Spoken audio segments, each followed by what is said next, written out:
7 মাস বয়সের একজন ফুটপাতবাসী বাচ্চা, যে এখনো কিছুই বোঝে না, তার উপরে যে নৃশংসতম ঘটনা ঘটেছে, এটা আমাদের নজরে আসার সঙ্গে সঙ্গেই আমরা কলকাতা পুলিশ, ডিডি, বটতলা থানা,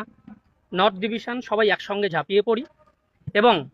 যেভাবে কেসটাকে আমরা ডিটেক্ট করি সেটা অলরেডি আমরা বলেছিলাম। সমস্ত সিসিটিভি ফুটেজ, ওই পিও এবং তার আশপাশ থেকে আমরা প্রায় কয়েক হাজার ঘন্টা সিসিটিভি ফুটেজ 2-3 দিন ধরে আমরা অ্যানালিসিস করার পরে আমরা অ্যাকিউজকে আইডেন্টিফাই করতে সক্ষম হই এবং এই কেসে ডিউরিং ইনভেস্টিগেশন আমরা জেড প্যাটার্ন অ্যানালিসিস করি, যে বিভিন্ন অ্যাকিউজদের যে ওয়ার্কিং প্যাটার্ন সেটার সঙ্গে বিভিন্ন সিসিটিভি ফুটেজের যে ওয়ার্কিং প্যাটার্ন সেটা আমরা ম্যাচ করাতে পেরেছিলাম। আমরা ভিকটিমের ওয়্যারিং অ্যাপারেলসে যে জিনিস স্যাম্পেলগুলো পেয়েছিলাম সেগুলোর সঙ্গে অ্যাকিউজদের ডিএনএ প্রোফাইল ম্যাচ করে গেছে। বাচ্চাটার যে ডিএনএ প্রোফাইল সেটা অ্যাকিউজদের জামায় যে রক্ত লেগেছিল তার সঙ্গে ম্যাচ করে গেছে। আমরা এখানে